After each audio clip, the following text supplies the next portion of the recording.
ओम सभी को नमस्ते। मंत्रोच्चारण।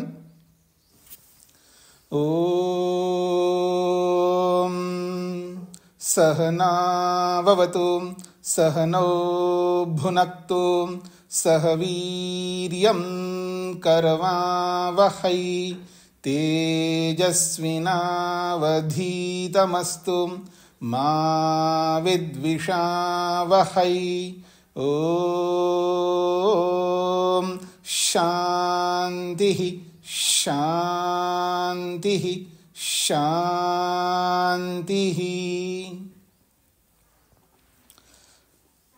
शतपथ ब्राह्मण की कक्षा संख्या 21 है। दूसरे अध्याय का चौथा ब्राह्मण चल रहा है। 12वें खंड तक हमने कल विचार किया था। 8वें खंड से एक प्रसंग चलाया है। प्रजापति के 2 संतानें थी, एक देव और एक असुर, अर्थात देवगण और असुरगण। और इन दोनों के बीच में परस्पर विवाद होता रहा है। दोनों एक दूसरे को जीतने की चेष्टा करते रहे। तो देवों ने असुरों को हराया है। फिर कहा है कि जब जब असुर हारते हैं दोबारा मजबूत होकर के फिर वापस आते हैं, फिर लड़ने लगते हैं, फिर उनको हराते हैं, फिर चले जाते हैं। तो एक स्थिति में देवों ने विचार किया है, क्या हम ऐसा करें जिससे इनको ऐसा हरा दे ये दोबारा लौट करके ना आए। ये प्रसंग चलाया है।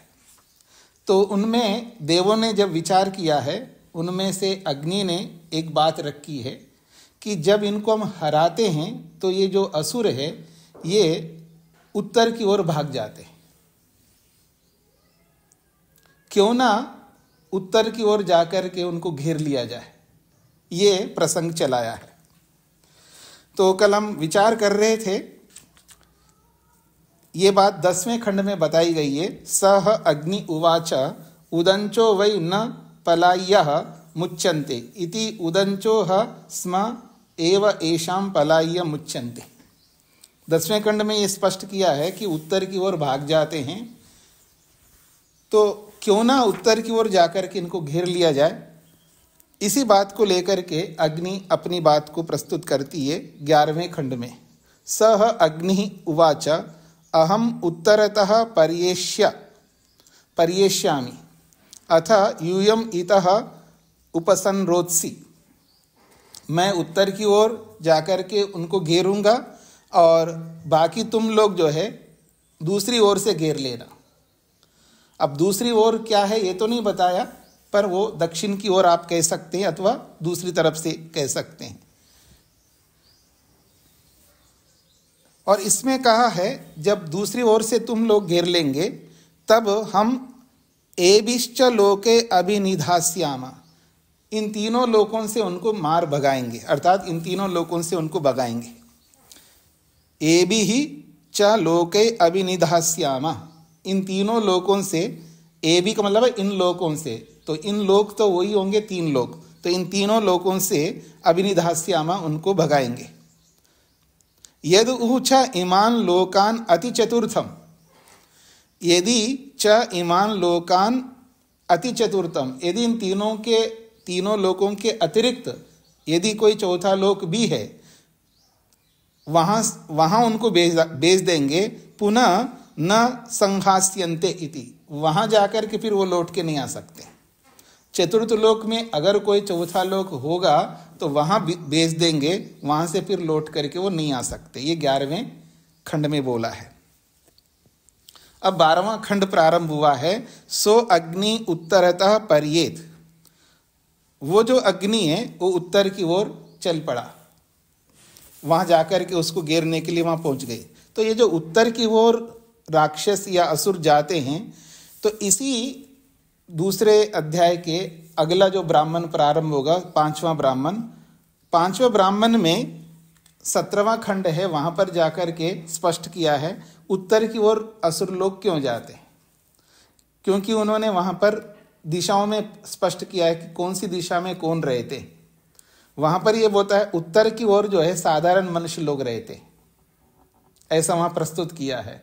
तो जब साधारण मनुष्य जहां रहते हैं तो असुर लोगों का निवास है वो साधारण लोगों में होता है। यानी ये असुर अंदर के असुर हैं या बाहर के असुर है। तो जब साधारण लोग जहां रहते हैं वहां पर असुर लोग निवास करते, क्योंकि वहां से उनको कोई भगा नहीं सकता।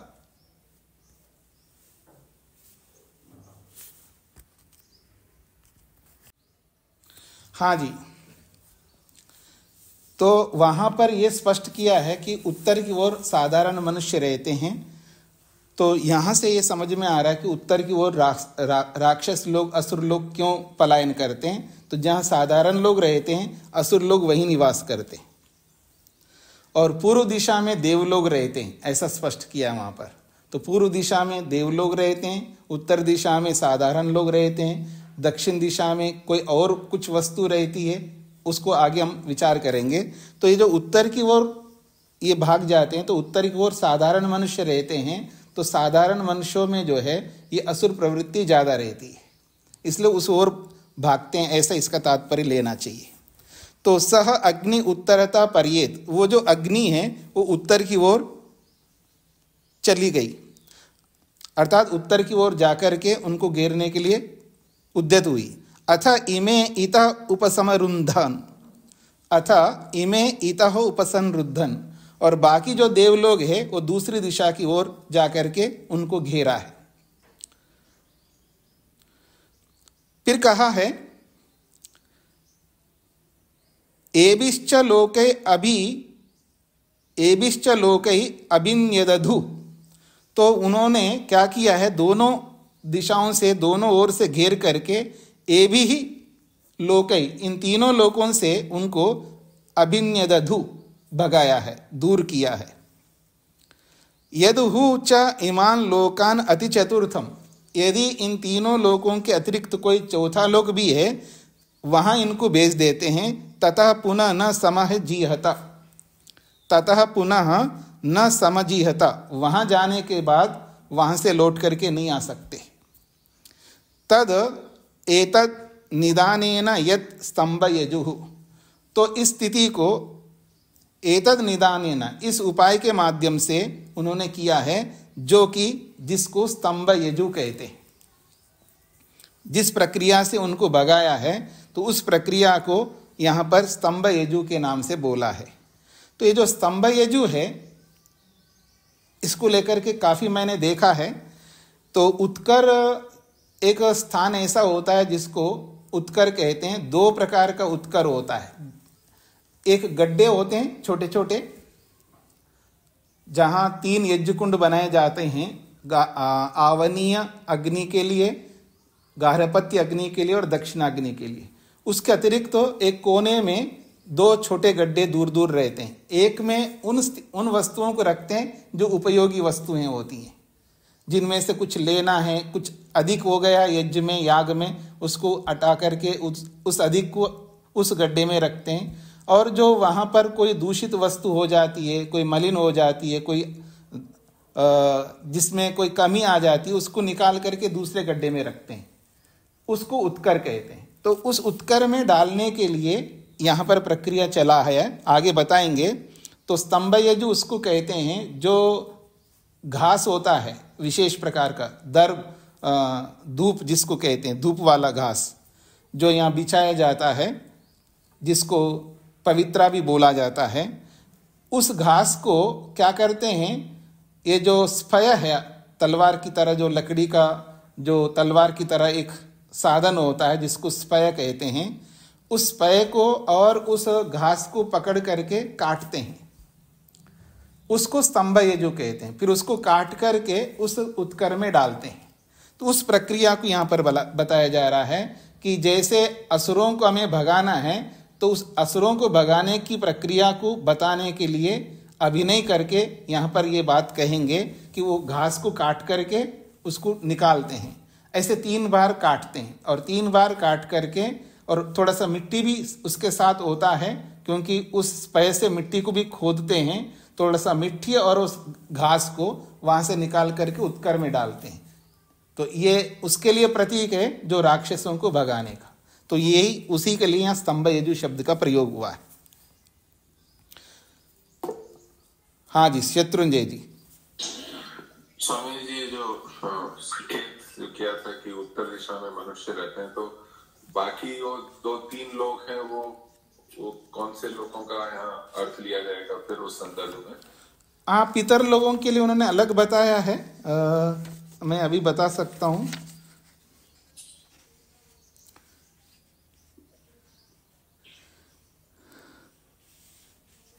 प्राची ही देवानाम दिग, प्राची दिग जो है वो देवों के लिए है, और उदीची ही मनुष्यानाम दिग, और उत्तर दिशा जो है मनुष्यों के लिए है, और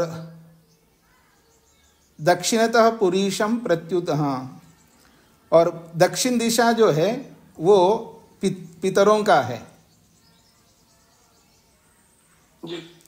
तो पितरों का दक्षिण दिशा बताया है, मनुष्यों के लिए उत्तर दिशा बताया है, और पूर्व दिशा देवों के लिए बताया है जी। तो ये अलग उद्देश्य के लिए है, कोई ऐसा ना समझे, क्योंकि दक्षिणायन और उत्तरायण उस दिशा में नहीं जाना, क्योंकि उस दिशा में लेंगे तो अलग अर्थ निकलेगा। वो अलग परिप्रेक्ष्य में है और ये अलग परिप्रेक्ष्य में है। तो आइए हम आगे बढ़ते हैं। आज का जो पाठ है, अभी तक हमने ये समझने का प्रयत्न किया है, प्रजापति की 2 संतानें हैं और उनमें से असुरों को हटाने के लिए देवों ने प्रयास किया है, तीनों लोकों से उनको मार भगाया या उनको खदेड़ा है। यहाँ तक हम पहुँचे। 13वां खंड, पृष्ठ संख्या जो है 63। कहते हैं, सो सह यो असौ अग्नीत उत्तरतः पर्येति। सह यो असौ अग्नीत उत्तरतः पर्येति। वह ये जो अग्नीत है वो उत्तरतः पर्येति, उत्तर की ओर जाता है ताकि असुरों को घेर सके। तो जो अग्नीत उत्तर की ओर जाता है, उस अग्नीत के लिए बोला जा रहा है अग्निरेव एषा। ये जो अग्नीत है वो अग्नि है। ये जो उत्तर की ओर अग्नीत जाता है, उसको अग्नीत को अग्नीत ना समझना, वो मानो वो अग्नि है। अग्नि एव एषः, वो अग्नि है। निदानेन तान अध्वर्यु एव इतः उपसंहृणद्धि। उपसंहृणद्धि। निदानेन तान अध्वर्यु एव इतः उपसंहृणद्धि। तो इस उपाय से, निदानेन, निदान शब्द का अर्थ उपाय होता है। जैसे आयुर्वेद में निदान का अर्थ होता है रोग का कारण, तो यहाँ निदान का अर्थ है उपाय। तो निदानेन तान, इस उपाय के माध्यम से, तान, उन राक्षसों को, अध्वर्यु एव, अध्वर्यु जो है, इतः उपसंहृणद्धि, दूसरी दिशा से, उत्तर दिशा में तो अग्नि जाकर के रोक रहा है, और दूसरी दिशा, उसके विरुद्ध दिशा में अध्वर्यु जो है उनको रोकता है। तान संरुद्ध्य, उन राक्षसों को रोक करके, एभिः च लोकै अभिनिदधाति, इन तीनों लोगों से अभिनिदधाति, उनको भगाता है, दूर करता है। यदु उ च इमान लोकान अति चतुर्थम, यदि इन तीनों लोगों के अतिरिक्त यदि चौथा लोक है, वहाँ ये चले जाएंगे, तथा पुनः न संजीहते, वहाँ से फिर लौट करके ये नहीं आ सकते। तस्माद् अपि एतर्रि असुरा न संजीहते, तब से लेकर अब जो है, ये जो असुर जो है वो लौट करके नहीं आते। येन ही एव एनान देवा अवबाधन्ते, अवबाधन्ता, येन ही एव एनान देवा अवबाधंता। इसी कारण से देवलोक जो है हमेशा इन राक्षसों को अवबाधंता मारते रहते हैं, दूर भगाते रहते हैं। तेन एव एनान अपि एतर्रि ब्राह्मण यज्ञे अवबाधन्ते। तेना उसी कारण से एनान इन राक्षसों को एतर्रि अपि आज भी ब्राह्मण लोग यज्ञ के अंतर्गत अवबाधन्ते इन राक्षसों को भगाते हैं, मारते हैं। ये इसका तात्पर्य है। तो ये जो 3 लोकों से हटाना और चौथे लोक में जाने के बाद लौट करके नहीं आते, ये जो बात कही जा रही है,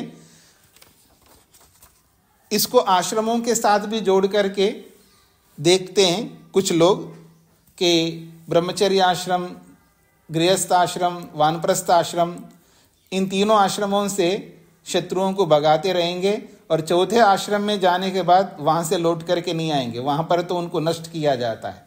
ऐसा भी इनका वो संगति लगाते हैं कुछ लोग। चौथा खंड है 14वां खंड। यावु एव यजमानाय आरातीयति। यावु एव यजमानाय आरातीयति। जो कोई भी व्यक्ति यजमान के लिए शत्रुता करता है,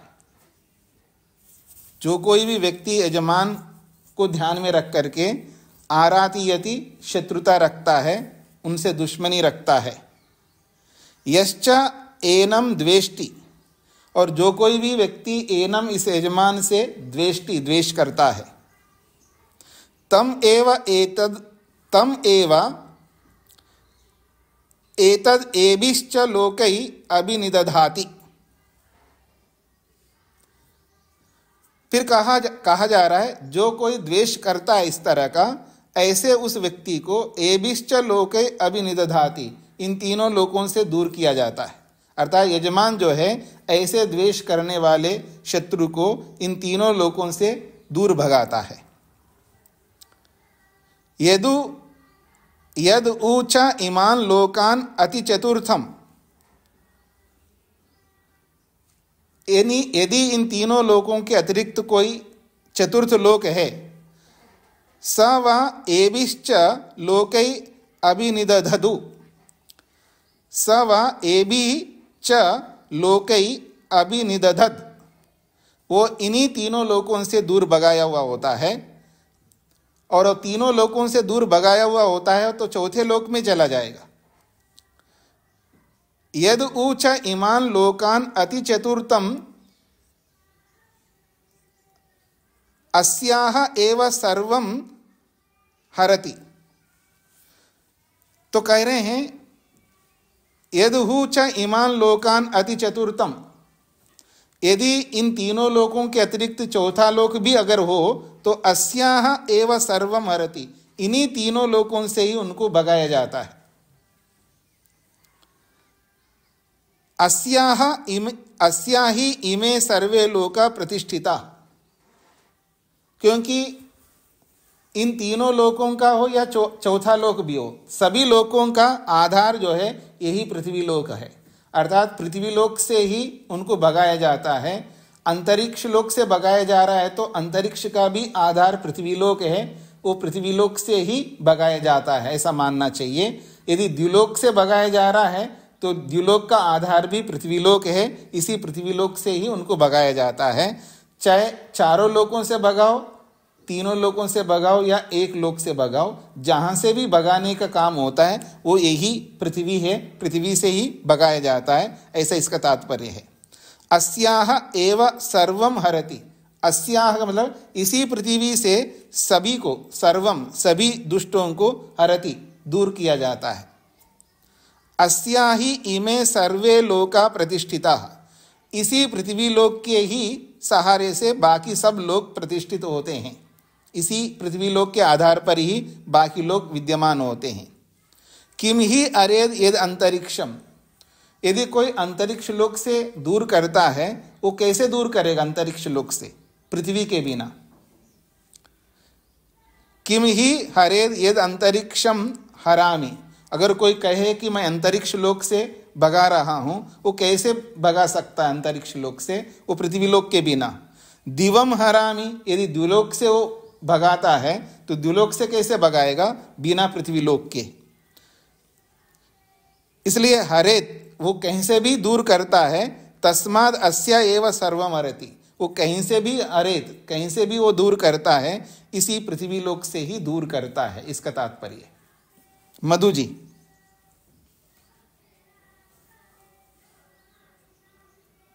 आपको कुछ कहना है? स्वामी जी सादर नमस्ते जी। 13 खंड से पूर्व आपने कहा बताया था कि जिस प्रक्रिया से इन्हें मार भगाया है उस प्रक्रिया को कुछ कहते हैं, वो मैं नोट नहीं कर पाई, उस प्रक्रिया को क्या कहते हैं?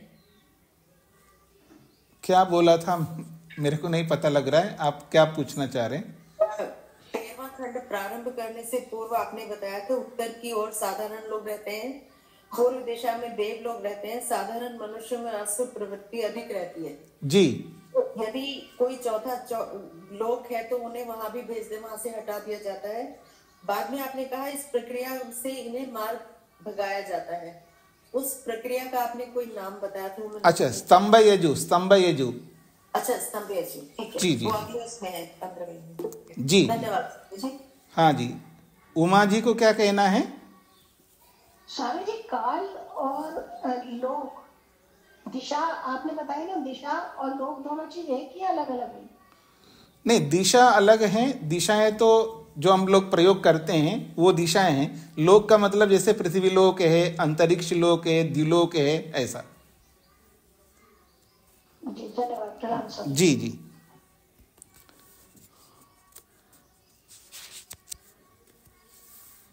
तो यहाँ पर 14वें खंड में जो स्पष्ट किया है, यदि यजमान को कोई दूषित करता है या यजमान से कोई द्वेष करता है, उसको तीनों लोगों से भगाया जाता है, ऐसा यहाँ पर बताया गया है।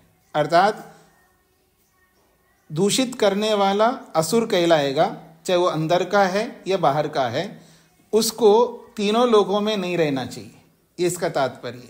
कहीं भी रहेगा तो सबको दूषित करेगा ही, जहाँ भी रहेगा वहाँ दूषित करेगा।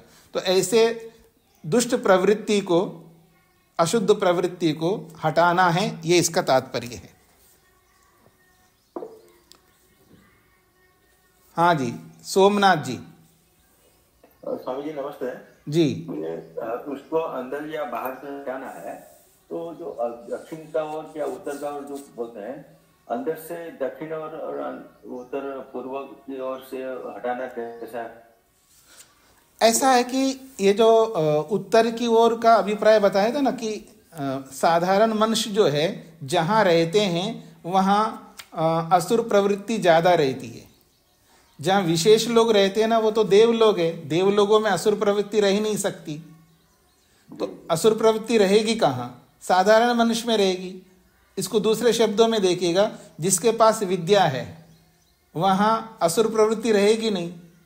जहाँ विद्या विराजती है वहाँ अविद्या नहीं होगी, क्योंकि अविद्या जहाँ होती है वहीं असुर प्रवृत्ति रहती है। तो असुर प्रवृत्ति कहाँ रहेगी? सामान्य लोगों में, क्योंकि सामान्य लोगों में अविद्या ज़्यादा रहती है। तो उत्तर दिशा को यहाँ पर इन्होंने साधारण मनुष्य का स्थान बता दिया। जी, उसको ये दिशा का नाम दिया गया क्या उसका? ऐसा? हाँ, उसका एक कोई ना कोई एक नाम रखना है ना, तो कोई ना कोई एक नाम रखना है, तो उन्होंने उत्तर दिशा रख दिया उसका नाम। जी ठीक है जी। तो अब मैं आगे बढ़ता हूं। 15वां खंड, अथ त्रिनम अंतर्धाय प्रहरति। अथ त्रिनम अंतर्धाय प्रहरति, ये जो स्पय होता है उसको हाथ में लिया हुआ है, दाएं हाथ में। तो त्रिनम अंतर्धाय, त्रिनम का मतलब वो जो तिनका है, घास, जो विशेष घास पवित्रा जिसको कहते हैं, उसको स्पया के साथ जोड़ करके फिर उस स्पया को जो है, उस लकड़ी का जो तलवार है, उसको भूमि पर प्रहार करता है, उसको एक प्रकार से खोदता है, एक प्रकार से भूमि को। तो अतः त्रिनम अंतर्धाय प्रहरति, तिनके सहित जो है स्पय को भूमि पर प्रहार करता है। नेद अनेन वज्रेन संशितेन पृथ्वीं हिनसानि इति।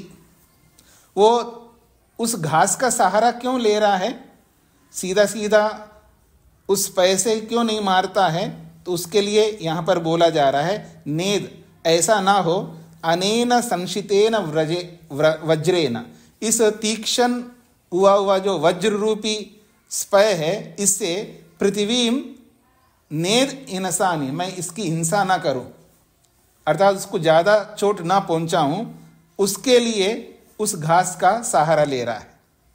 तस्मात् तृणम अंतर्धाय प्रहरति, इसलिए उस घास के साथ में वो स्पय के साथ, स्पय को जो है घास के साथ रख करके उसको खोदता है, एक प्रकार से प्रहार करता है, ये इसका तात्पर्य। ये भी एक संदेश है कि अगर प्रहार जो है तीव्रता से हो प्रहार, तो अधिक चोट आता है, और थोड़ा सा प्रहार जो है कम गति वाला हो, कम दबाव वाला हो, कम शक्ति वाला हो, कम चोट आता है। तो पृथ्वी को ऐसा ना खोदो जिससे कि पृथ्वी का जो उर्वरक शक्ति इधर उधर ना हो, ये भी इसका तात्पर्य ले सकते हैं हम। तो अब कैसे प्रहार करता है, इस प्रक्रिया को 16वें खंड में, हाँ शत्रुंजय जी। स्वामी जी, इसको अगर आंतरिक दृष्टि से देखें कि आंतरिक दोष है जिनको दुष्ट राक्षस कहा गया, और उसको हमें हटाना है, तो उसको मृदुता के साथ हटाया जाए। जबरदस्ती तीव्रता के साथ हटाने के प्रयास में व्यक्ति तो हानि हो सकती है, मानसिक रूप से विक्षिप्त हो सकता है। ऐसा कुछ अर्थ यहाँ से निकालें क्या हम? हाँ, ऐसा निकाल सकते हैं, बिल्कुल जी जी। हाँ जी, मधु जी को क्या कहना है? स्वामी जी, मैं कह रही थी स्पया दराती को कहते हैं ना, घास काटते जिससे दराती। नहीं, स्पया का अर्थ होता है तलवार जैसा, तलवार होता है ना, तलवार जैसा ही लकड़ी का होता है। जी ठीक है। जी जी, उमा जी। स्वामी जी, पूजन के समय हमारी तरफ या जैसे कि घर काट होता है तो उसमें दूर्वा का, तुलसी का रखते हैं, या तो दूर्वा रख देते हैं सब खाने की चीजों में, या तुलसी रखते हैं, तो ये विषाणु को समाप्त करने के लिए रखते हैं। कहते हैं कि इसके अंदर अपवित्रता आ जाएगी, खराब हो जाएंगे, तो यही बात है क्या ये सब? नहीं, वो एक अलग प्रक्रिया है। पीछे बताया था, आपने सुना होगा कि पवित्रा जो है वो शुद्धता का प्रतीक है, स्वच्छता का प्रतीक है, ठीक है जी। इसलिए उसको पवित्रा को रखते हैं, घास को इसलिए रखते हैं। घास अपने आप में पवित्र है, तो उसको रखने का अभिप्राय है कि जिसमें हम रख रहे हैं वो शुद्ध किया हुआ है, हमने देखा है, उसको शुद्ध किया है, सोच समझ करके रख रहे हैं, इसका प्रतीक होता है। पवित्र रखने का ये अभिप्राय होता है। पात्रों में रखते हैं, जिसमें घी डालते हैं उसमें भी पवित्रा को रखते हैं। तो इन सब का ये सब प्रतीकात्मक है कि ये पात्र भी शुद्ध है, घी भी शुद्ध है, और जो हवी है वो हवी भी शुद्ध है, उसमें भी पवित्रा रखते हैं, घास रखते हैं। तो केवल पवित्रता के लिए ये सूचक है जी। आगे बढ़ता हूं मैं। सप्रहरति, वो अध्वर्यु जो है, प्रहरति प्रहार करता है जमीन पर। जब प्रहार करता है तब मंत्र का एक वाक्य बोल रहा है, पृथ्वी देवयजनी औषध्यास्ते मूलम मां हिंसिषम इति। पृथ्वी देवयजनी औषध्याः ते मूलम मां इंसिषम, ये मंत्र का वाक्य बोलता है। ये यजुर्वेद का प्रथम अध्याय का 25वां मंत्र है। पहले अध्याय का 25वां मंत्र है, उस मंत्र का एक वाक्य है, पृथ्वी देवयजनी औषध्याः ते मूलम मां इंसिषम। ये जब प्रहार कर रहा है तो प्रहार करता हुआ जमीन पर ये मंत्र का वाक्य बोलता है। पृथ्वी कैसी है? वो देवयजनी, देवलोक जिसमें याग करते हैं, यजन करते हैं, उसको देवयजनी कहते हैं। देवाः यस्मिन् यजन्ति, देवलोक जिसमें यजन करते हैं उसको देवयजनी कहते हैं। स्वामी जी ने ऐसे ही अर्थ किया, देवाः यजन्ति यस्याम सा, जिसमें देवलोग यजन करते हैं, ऐसी पृथ्वी को देवयजनी कहा है। और औषध्याः, और उस देवयजनी पृथ्वी में औषधियाँ होती हैं, अर्थात औषधि कहते हैं अन्न जो हम लोग खाते हैं, समस्त अन्न को औषधि बोलते हैं। तो औषध्याः ते मूलम, और ये जो देवयजनी पृथ्वी है वो औषधियों का मूल है, अर्थात जहाँ से औषधियाँ निकलती हैं उसका आधार है, बेस है ये पृथ्वी। ऐसे उस पृथ्वी को माँ इंसिशम, मैं कोई दुख नहीं देना चाह रहा हूँ, ये जो प्रहार करता हुआ मैं उसे दुख नहीं देना चाह रहा हूँ, उसको दूषित नहीं कर रहा हूँ, इसका तात्पर्य। तो इस वाक्य का अर्थ करते हुए याज्ञवल्क्य कह रहे हैं उत्तर मूलाम इव वा एनाम एतत् करोति। उत्तर मूलाम इव एनाम एतत् करोति। उत्तर मूलाम, ये उत्तर मूलाम का मतलब है उन्नति को प्राप्त करने वाली ये धरती है, वृद्धि को प्राप्त करने वाली ये धरती है। उत्तर मूलाम इव वा एनाम एतत् करोति, इस क्रिया को जो कर रहा है ऐसा, ये जो धरती है, ये पृथ्वी है, ये उत्तर मूलाम वृद्धि को प्राप्त करने वाली है। ऐसा करता हुआ आददाना ताम एतद् हा औषधीनाम ते मूलानि मा इंसिशम इति। ऐसा आददाना, ऐसा मानता हुआ, ऐसा ग्रहण करता हुआ उसको, उस पृथ्वी को, ताम एतद् आह,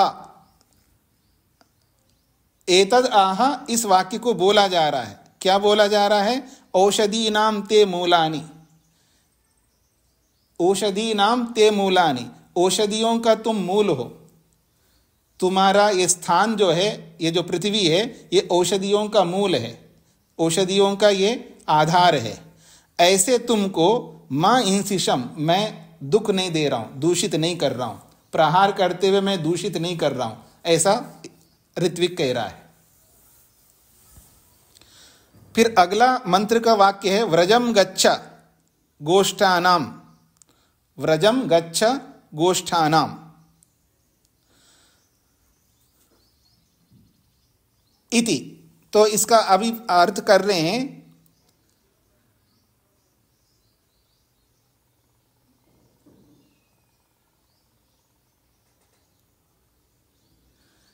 इति अभिनिधास्यन्, इति अभिनिधास्यन् एव एतद् अनपक्रमी कुरुते।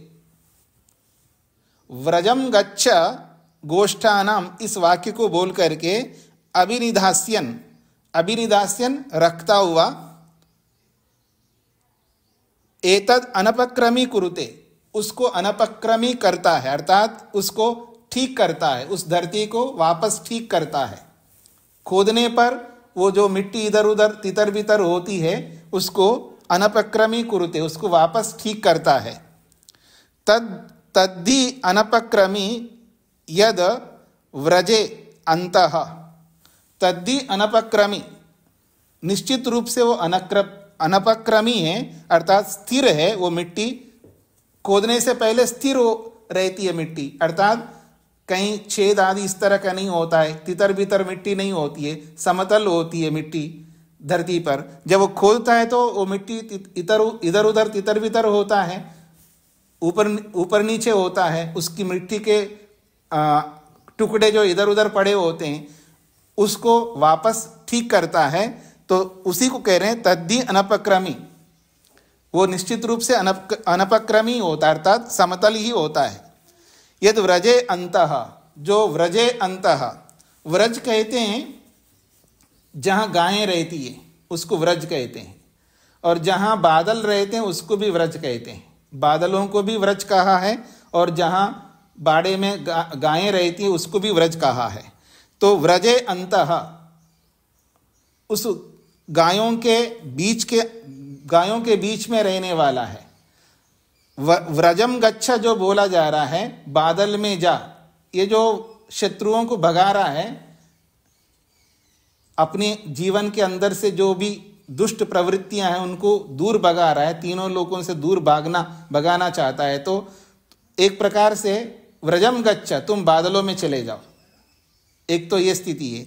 और पृथ्वी के अंदर जो भी रस है, वो रस जो है उड़ करके बादलों में जाते हैं।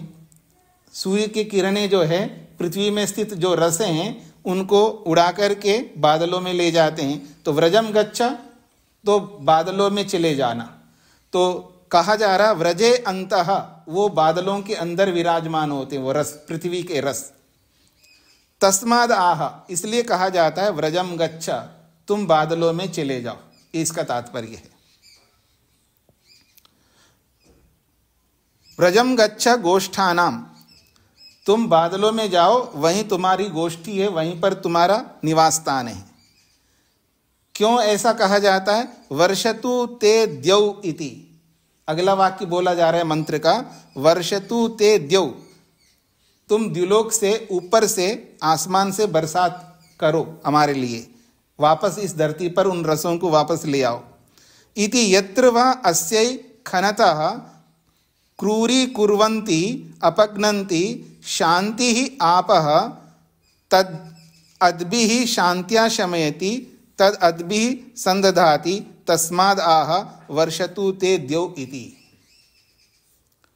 तो देखिएगा, पहले तो उस स्पय से पृथ्वी को खोदता है, प्रहार करके थोड़ा सा खोदता है, उसको अपने हाथों से थोड़ा समतल करता है, और फिर बोलता है तो इस पृथ्वी पर जो भी रस है वो तुम बादलों में चले जाओ। ये बोलने के बाद कहा जा रहा है वर्षतु ते द्यौ, तुम्हारे द्युलोक से बरसात हो, ऊपर से बरसात हमारे लिए हो, ये बात कहता है।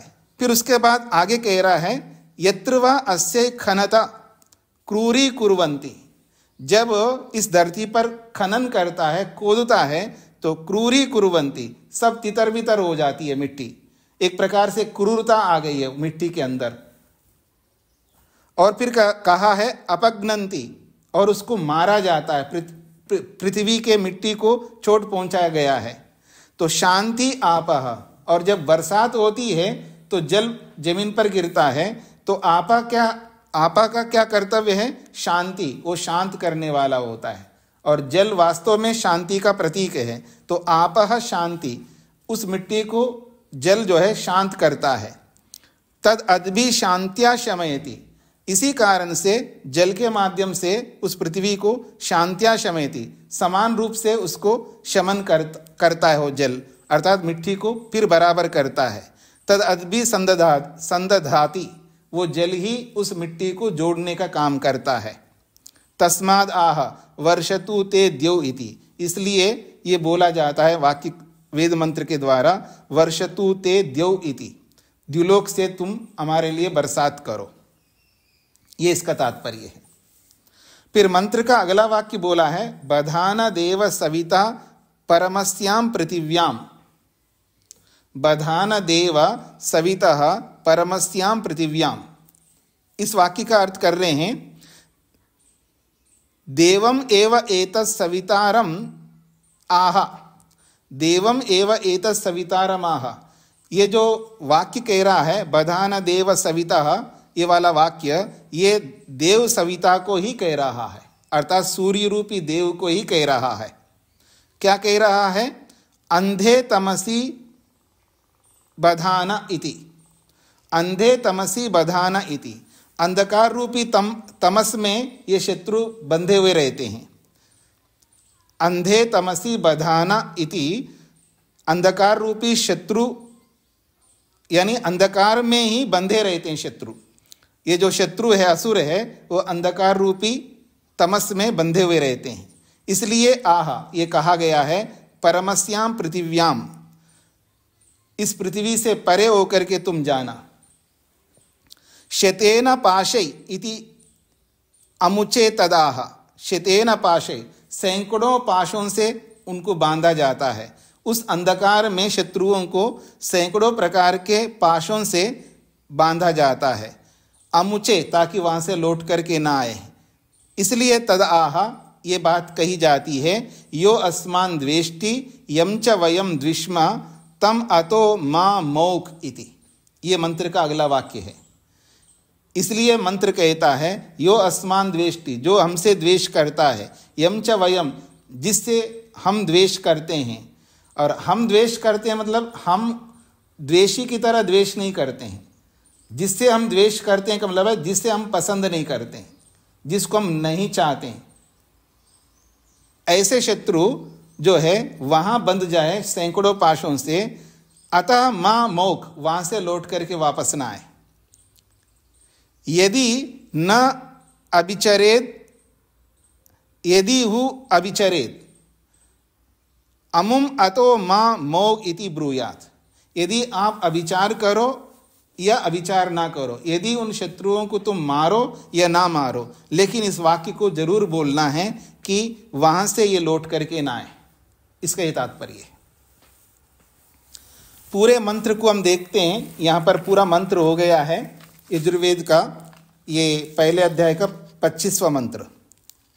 मंत्र इस प्रकार है, पृथ्वी देव यजनी औषध्यास्ते मूलम मां इंसिषम व्रजम गच्छ गोष्ठानम वर्षतु ते द्यौर्बधान देव सविता परमस्यां पृथिव्यां शेतेन पाशैर योस्मान् द्वेष्टि यम च वयम द्विष्मः तम अतो मां मौघ। स्वामी जी इसका अर्थ कर रहे हैं, ये देव सूर्यादि जगत के प्रकाश करने तथा सवितः राज्य और ऐश्वर्य के देने वाले परमेश्वर। तो देव सविता का अर्थ स्वामी जी ने परमेश्वर अर्थ कर रहे हैं, सूर्यादि जगत के प्रकाश करने वाले और राज्य और ऐश्वर्य को देने वाले परमेश्वर को देव सविता कहा है। ते आपकी कृपा से मैं देव यजनी, विद्वानों के यज्ञ करने की जगह, ते यह जो पृथ्वी भूमि है उसके, और औषध्याः जो यव आदि औषधि हैं उनके, मूलम वृद्धि करने वाले मूल को, अर्थात औषधियों को बढ़ाने वाले मूल को, मां इंसिषम नाश ना करूं, और मैं पृथिव्याम अनेक प्रकार सुखदायक भूमि में यह जिस यज्ञ का अनुष्ठान करता हूं वह व्रजम जल वृष्टि कारक मेघ को गच्छ प्राप्त हो, वहां जाकर गोष्ठानाम सूर्य की किरणों के गुणों से वर्षतु बरसता है, और द्यौ सूर्य के प्रकाश को वर्षतु बरसता है। ये वीर पुरुषों, आप अस्याम इस उत्कृष्ट पृथ्वी में यह जो कोई अधर्मात्मा डाकू, अस्मान सबके उपकार करने वाले धर्मात्मा सज्जन हम लोगों से द्वेष्टि विरोध करता है, और यम जिस दुष्ट शत्रु से वयम धार्मिक शूर हम लोग द्विष्मा विरोध करें, तम उस दुष्ट परम शत्रु को शतेन अनेक पाशय बंधनों से बधाना बांधो, और उसको अतः इस बंधन से कभी मामोक मत छोड़ो। भावार्थ, ईश्वर आज्ञा देता है कि विद्वान मनुष्यों को पृथ्वी का राज्य तथा उसी पृथ्वी में 3 प्रकार के यज्ञ और औषधियां, इनका नाश कभी न करना चाहिए। जो यज्ञ अग्नि में हवन किए हुए पदार्थों का धूम मेघमंडल को जाकर शुद्धि के द्वारा अत्यंत सुख उत्पन्न करने वाला होता है, इससे यह यज्ञ किसी पुरुष को कभी छोड़ने योग्य नहीं है। तथा जो दुष्ट मनुष्य हैं उनको इस पृथ्वी पर अनेक बंधनों से बांधे और उनको कभी ना छोड़े, जिससे कि वे दुष्ट कर्मों से निवृत्त हों। और सब मनुष्यों को चाहिए कि परस्पर ईर्ष्या द्वेष से अलग होकर एक दूसरे की सब प्रकार सुख की उन्नति के लिए सदा यत्न करें। तो स्वामी जी लिख रहे हैं कि दुष्ट कर्मों से निवृत्त हो, उनको ऐसा बांध के रखो, अनेक बंधनों से बांधे और उनको कभी ना छोड़े, उन बंधनों से कभी ना छोड़े, जिससे कि वे दुष्ट कर्मों से निवृत्त हों। दुष्टों को नहीं मारना है, दुष्टों के दुष्ट प्रवृत्ति को मारना है। उनको ऐसे नियमों में बांध करके रखो जिससे कि वो कभी ना छूटे वहां से, जिससे वो दुष्ट कर्मों से निवृत्त हो, ऐसा इसका तात्पर्य है। संस्कृत में स्वामी जी ने जो लिखा है,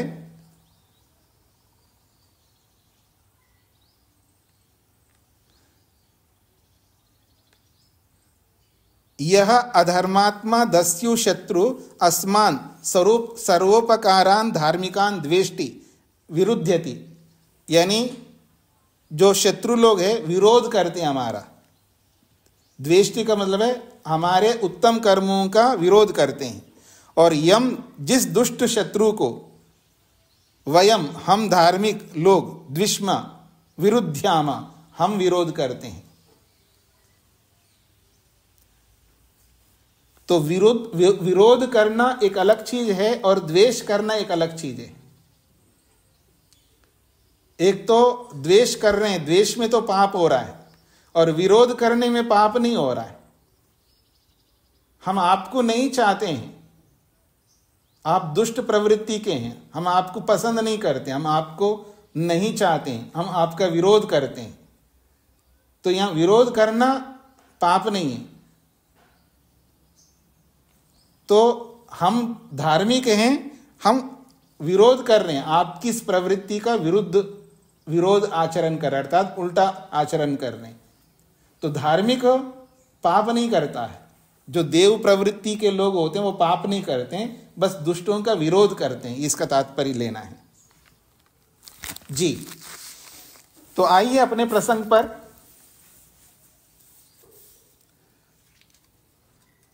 अगला खंड है अथ द्वितीयम प्रहरति। पहले एक बार धरती पर प्रहार किया था, अब कह रहे हैं अथ द्वितीयम प्रहरति, अब दूसरी बार प्रहार करता है स्पय से। और दूसरी बार प्रहार करता हुआ अगले मंत्र का एक वाक्य को बोल रहा है, अपाररुम अपाररुम पृथिव्यै देवयजनाद देवयजनाद वध्यासम, ऐसा है, देवयजनाद वध्यासम। अपाररुम पृथिव्यै देवयजनाद वध्यासम, इस वाक्य को बोलता है। तो अपा को अलग करो, अररुम को अलग करो। तो अपाररुम का मतलब है अपा अररुम। तो अररु का क्या अर्थ है, उसको याज्ञवल्क्य कह रहे हैं, अररुह वै नाम असुर राक्षसम। अररु नाम जो है ये असुर नामक राक्षस का है, अर्थात असुरों को, राक्षसों को अररु कहा गया है। तो अररु नामक एक राक्षस है जो तम देवा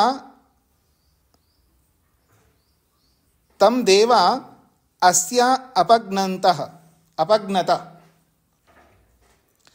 तम देवा, देवलोग जो है उस अररु नामक राक्षस को अस्याह, इस पृथ्वी से, अपाग्नता, इस पृथ्वी से उनको दूर किया है। अररु नामक जो राक्षस था उसको देवलोगों ने अस्याह, इस पृथ्वी से, अपाग्नता, उसको दूर किया है।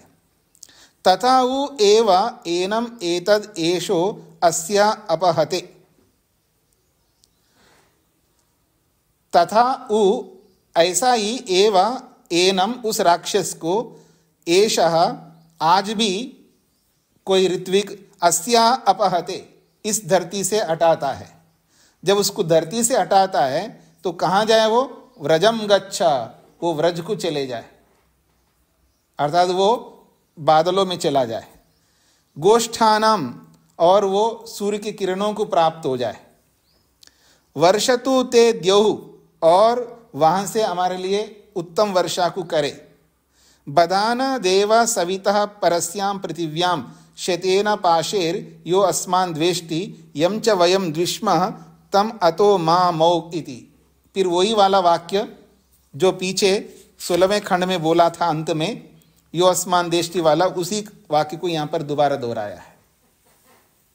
तो यहाँ पर दूसरी बार प्रहार करके अररु नामक राक्षस को देव लोगों ने इस धरती से दूर भगाया है। और वो कहाँ जाए? वो बादल में चला जाए, ऊपर चला जाए, कहीं जाकर के रहे, हमारे धरती पे नहीं रहे। इसका ये तात्पर्य है। और फिर वहां से जब बरसात हो तो हमारे कल्याण के लिए जो आवश्यक है ऐसी बरसात हो। अब इसको दूसरे ढंग से भी आप समझ सकते हैं। जब ये जो गोष्ठा नाम का है ना, गोष्ठ कहते हैं रश्मियों को, तो रश्मियां जब यहाँ से जल को, यहाँ से जो नीचे से जल को ले जाते हैं समुद्र में से, उसमें अररु नामक राक्षस है, अर्थात उसमें हमारे अनुपयोगी जल है। तो जल के अंदर जो अनुपयोगी तत्व है उसको यहाँ से भगा रहे हैं हम, यहाँ से ले जा रहा है। तो उसको बादलों में लेके गए। वहाँ पर जो भी एक प्रकार से मैं ये कहूँ, वहाँ एक फर्मेंटेशन जैसा हो जाता है ऊपर जाकर के। तो ऊपर जाकर के वो जल बदल जाता है और उत्तम जल बन करके वापस यहाँ पर प्राप्त होता है। उसी को यहाँ पर देव नामक सविता जो है यहाँ से पृथ्वी से उनको हटाता है और असंख्य पाशों से उनको बांध के रखता है। तो दुष्ट प्रवृत्ति को भी उसी तरह बांध के रखना चाहिए ताकि वो दुष्ट प्रवृत्ति को छोड़ सके, इसका तात्पर्य है। आगे बढ़ता हूं मैं, अगला खंड। तम अग्नीत अभिनिदधाति, उस अररु को अग्नीत जो है अभिनिदधाति, उसको दूर करता है या उसको फेंकता है, भगाता है। अररो दिवम मा पप्त, अररो दिवम मा पप्त इति। ये जो अररु है उसको संबोधित किया जा रहा है। ये अररु तुम जो है दिवम मा पप्त, दिलोक में भी मत गिरना। यत्र वै देवा अररुम असुर राक्षसम अपाग्नता, जहां से देवलोक जो है उस अररु नामक राक्षस को दूर किया था, वो दिलोक में भी जाके ना गिरे। स दिवम अपिपतिशत तम अग्नि अभिन्यदद। तो कहा जा रहा है सह दिवम अपिपतिशत, वहां दिलोक में गिरने की इच्छा किया, अर्थात दिवलोक में जाकर के वहां रहने की इच्छा किया एक प्रकार से।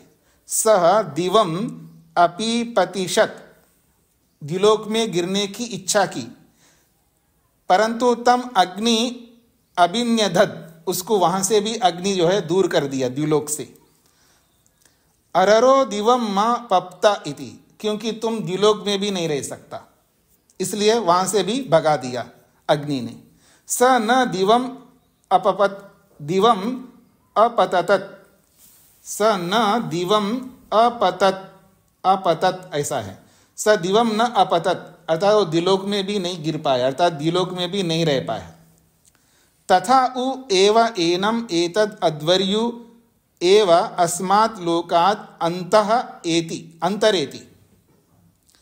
तथा उ एवं एनम, इसी प्रकार से इस असुर को, एतद अध्वर्यु, ये जो अध्वर्यु है, ये अस्मात् लोकात् अंतरेति, इस लोक से वो दूर भगाता है।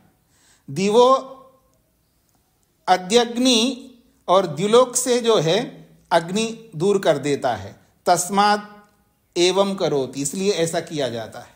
अर्थात पृथ्वीलोक से तो अध्वर्यु भगा रहा है और द्युलोक से जो है अग्नि भगा रहा है, तो कहीं का नहीं रहेगा, कहीं भी नहीं रह सकेगा वो, तो असुर प्रवृत्ति रहेगी नहीं, इसका ये तात्पर्य है।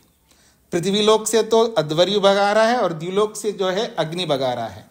तस्माद एवं करोति, इसलिए ऐसा किया जाता है ताकि वो अररु नामक राक्षस जो है न पृथ्वीलोक में रहे न द्युलोक में रहे, इसका ये तात्पर्य है।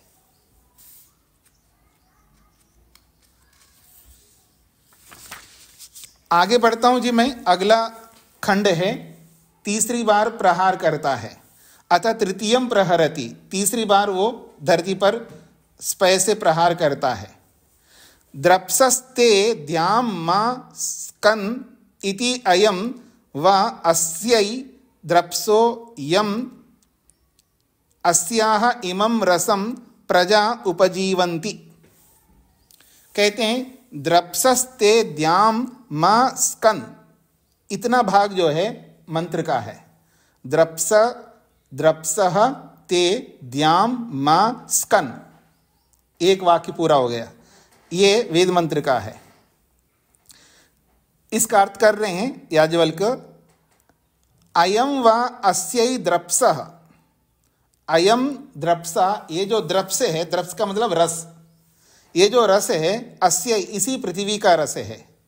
यम अस्याह इमं रसम प्रजा उपजीवन्ति, जिस रस को लेकर के जो प्रजा है उपजीवन्ति, वो अपना जीवन यापन करती है। ते दिवम मां पप्तद, ते दिवम मां पप्तद इति एव एतदाह, इसलिए वो जो राक्षस है वो दिलोक में भी ना रहे। वे जो राक्षस है ते दिवम मां पप्तद, वो दिलोक में भी ना रहे। इति एव एतद आह, ऐसा ही ये मंत्र का वाक्य कहता है। व्रजम गच्छ, तुम व्रजम गच्छ, तुम कहीं भी जाओ, न दुलोक में रहना और ना ही पृथ्वीलोक में रहना, बस व्रज में रहो। व्रज में रहेंगे तो वहाँ परिवर्तन होगा तुम्हारा। गोष्ठानाम, और सूर्य की किरणों के माध्यम से तुम जाना। वर्षतु ते द्यौः, और जब द्युलोक हमारे लिए बरसात करेगा तो उत्तम बरसात करेगा।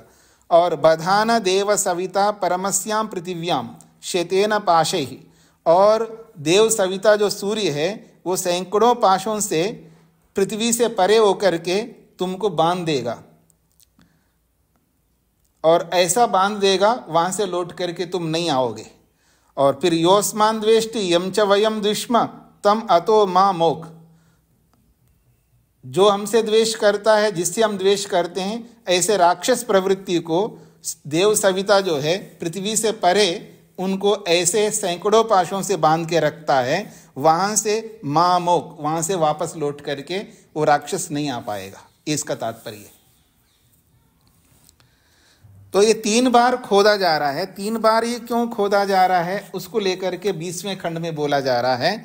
सा वै त्रिहि यजुषा अरति, स वो जो ऋत्विक है निश्चित रूप से त्रियजुषा हरति, 3 बार यजुषा यजुर्वेद के मंत्र के माध्यम से हरति, उसको बोलता है या उसको बोल करके उसको हटाता है। हरति का मतलब हटाना।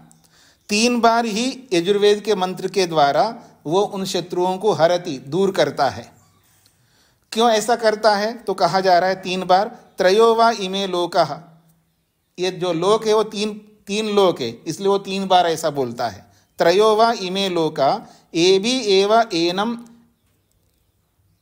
एतद लोकै अभिनिदधाति, एबि एव एनम, इन्हीं तीनों लोगों के माध्यम से इस राक्षस को, असुर को लोकै अभिनिदधाति, इन्हीं तीनों लोकों से उनको अभिनिदधाति, दूर करता है। अद्धा वै तद इदम इमे लोकाः, निश्चित रूप से ये तीनों लोकों में वो प्रत्यक्ष है, अर्थात तीनों लोकों में प्रत्यक्ष वो असुर है जो सबको प्रतीत होता है, ऐसे तीनों लोकों में ही वो रहने वाला है।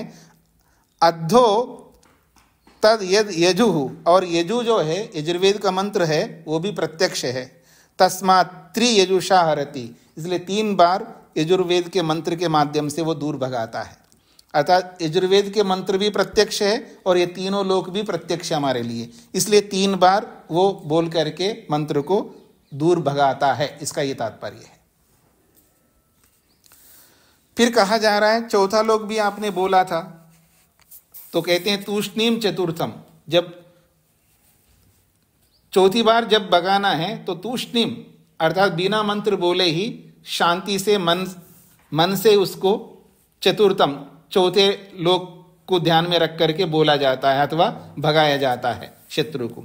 स यद इमान लोकान अति चतुर्थम अस्ति वा न वा, स यदि वो इन तीनों लोकों के अतिरिक्त चौथा लोक है अथवा नहीं, तेन एव एतद् द्विषंतम भ्रातृव्यम अवबाधते, उसी चौथे लोक से इस द्वेष करने वाले शत्रु को अवबाधते भगाया जाता है। क्योंकि वो जो चौथा लोक है अनद्धा वै तद, क्योंकि वो अप्रत्यक्ष है, वो चौथा लोक प्रत्यक्ष नहीं, हमें पता नहीं है, इसलिए पता नहीं है या नहीं है, जो भी आप मानो, पर वो अप्रत्यक्ष है। अनद्धा वै तद यद इमान लोकान अति चतुर्थम अस्ति, वास्तव में इन तीनों लोकों के अतिरिक्त वो चौथा लोक है, नावा अथवा नहीं है। अनद्धा तद, क्योंकि वो अनद्ध है अर्थात अप्रत्यक्ष है, इसलिए तूष्णीम तस्मात् तूष्णीम चतुर्थम, इसलिए निश्चित रूप से उसको मौन होकर के ही उसको हटाना चाहिए।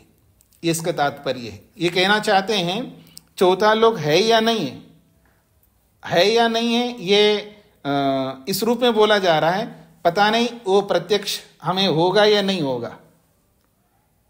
वास्तव में चौथा लोक है या नहीं है ये नहीं कहना चाह रहे हैं, पता नहीं वो हमें प्रत्यक्ष होगा या नहीं होगा, परंतु वो अनद्धा है अर्थात अप्रत्यक्ष है। इसलिए जो अप्रत्यक्ष है उसको हम कैसे समझ सकते हैं, इसलिए मौन होकर के ही शत्रु को हराओ चौथी बार, ये इसका तात्पर्य लेना चाहिए। जी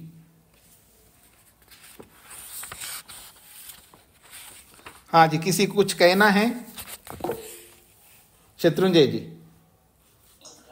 स्वामी जी, आपने जो व्रज का एक अर्थ बताया था जहाँ गौओं का निवास होता है जी, तो जो मथुरा वृंदावन के इलाके को व्रज कहते हैं, तो वो उसी कारण से उसको व्रज कहा जाता है। ऐसा है कि मानसिक पापों को दूर भगाने के लिए एक वेद मंत्र है, तो वहाँ पर परो अपे ही, वो पूरा मंत्र याद नहीं आ रहा है, उसका तात्पर्य है तुम मेरे मन से दूर हो जाओ, तुम चाहे गौशाला में जाके रहो, तुम कहीं पर रहो, लेकिन मेरे पास नहीं रहना।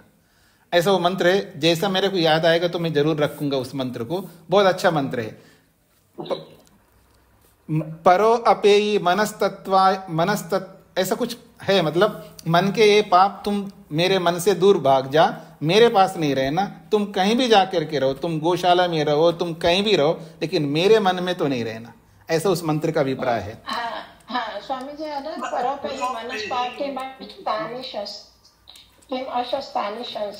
जी जी जी जी, गोशु में मना, बीच में दो शब्द बोले। हाँ जी हाँ जी, गोशु में मना। जी जी जी, बिल्कुल बिल्कुल। तो वो मानसिक पाप को दूर भगाने का एक है, मतलब मेरे मन में नहीं रहे ना, कहीं भी रहो तुम, मेरे कोई आपत्ति नहीं।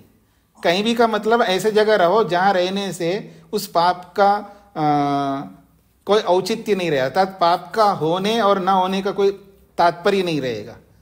जैसे कोई आदमी है, उसको ऐसे जगह रख दिया जेल के अंदर कोठड़ी में, उसके रहने ना रहने से कोई अर्थ नहीं है, अब वो कुछ नहीं कर पाएगा। तो ऐसे जगह पर उस पाप को पहुंचाया जा रहा है। तो ऐसे ही यहाँ पर व्रजा शब्द से वो लिया जा रहा है, पर स्वामी जी ने बादल अर्थ किया है। यहाँ पर व्रजा शब्द का अर्थ स्वामी जी ने बादल अर्थ किया है, और गोष्ठा नाम का अर्थ जो है उन्होंने सूर्य की किरणें किया है।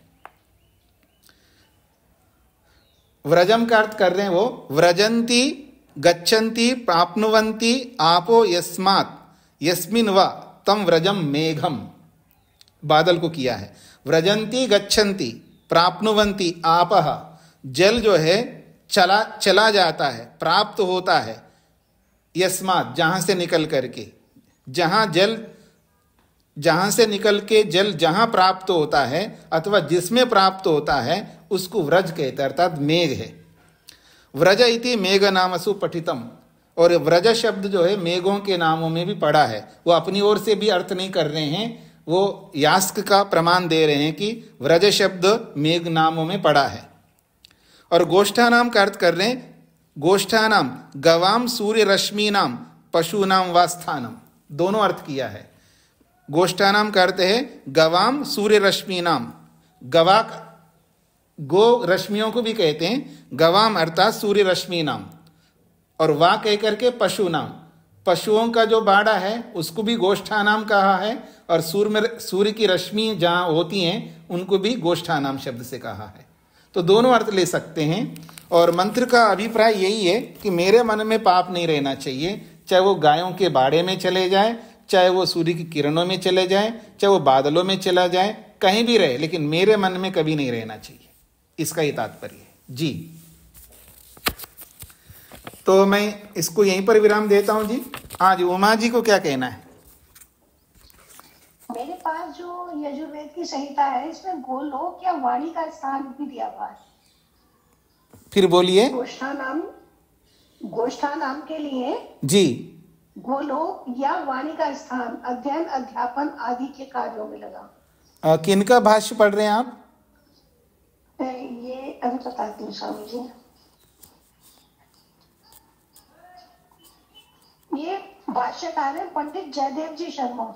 जी जी, हो सकता है अलग अलग अर्थ होते हैं, और उन्होंने किस उद्देश्य को ध्यान में रख करके वो अर्थ किया है तो वो तो उनके भाष्य को पूर्वापर को देखने से पता लगेगा जी। हो सकता वो भी अर्थ होता होगा जी, पर हमें स्वामी दयानंद के अर्थ को सामने रख करके बोला जा रहा है जी। हाँ, रवि जी को क्या कहना? कोई बात नहीं। हाँ जी, रवि जी को क्या कहना? स्वामी जी जी ये कहीं पर वज्रम भी दिया है। हाँ जी, व्रजे, ये वज्रम को ठीक करना चाहिए। हाँ जी, हाँ जी, ये तो व्रज शब्द है, व्रजा। जी तो जी, वज्रम को व्रजे करना चाहिए। नहीं, वज्रम तो दूसरा, वहां स्पय को भी वज्रम शब्द से बोला, वो अलग है।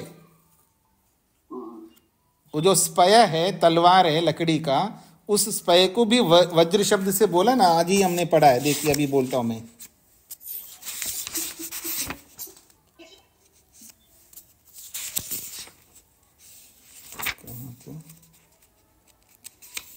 आपका समय ज्यादा हो रहा है, पर फिर भी मैं 16 खंड में स्वामी जी वज्रम गच्छ गोष्ठान। नहीं, व्रजम गच्छा है जी, वो वज्रम नहीं, व्रजम गच्छा। ये इसलिए तो ये वज्रम लिखा हो, वज्रम गच्छा गोष्ठान विद्या भीनि दास्यन। आप उसको ठीक कर लीजिएगा। 15वें खंड में नेद अनेन वज्रेन संशितेन, ऐसा वज्रेन संशितेन, तो ये जो वज्र बोला है वहां जो है स्पय को बोला है। ठीक करना चाहिए 16 खंड में। हाँ जी, 16 खंड में वो व्रजम शब्द ठीक है, वज्रम नहीं। जी जी, वज्रम नहीं। धन्यवाद स्वामी। सदानंद जी को क्या कहना है? ओम स्वामी जी नमस्ते जी, ये जो अपाररूम वाला जो मंत्र है, इसमें स्वामी दयानंद जी के भी भाष्य में गोष्ठानम का गौरवाणी तिष्ठति यस्मिन अध्ययन अध्यापने तम व्यवहारम गौरीति वांग नामसु पठितम। हाँ जी, हाँ जी, वो अगला मंत्र है। उस अगला मंत्र को देखेंगे तब उसकी चर्चा करेंगे जी। वो 26वां मंत्र है जो आप बोल रहे हैं। जी जी, बिल्कुल जी, 26वां अपाररूम। हाँ, वो अभी वो उस मंत्र को पूरा नहीं बोला है यहाँ पर, अभी उस मंत्र के एक ही वाक्य को बोला है। उस मंत्र को जब पूरा पढ़ेंगे तब उसकी चर्चा करेंगे। बिल्कुल जी जी। ओम शांति शांति शांति ही। सभी को नमस्ते जी।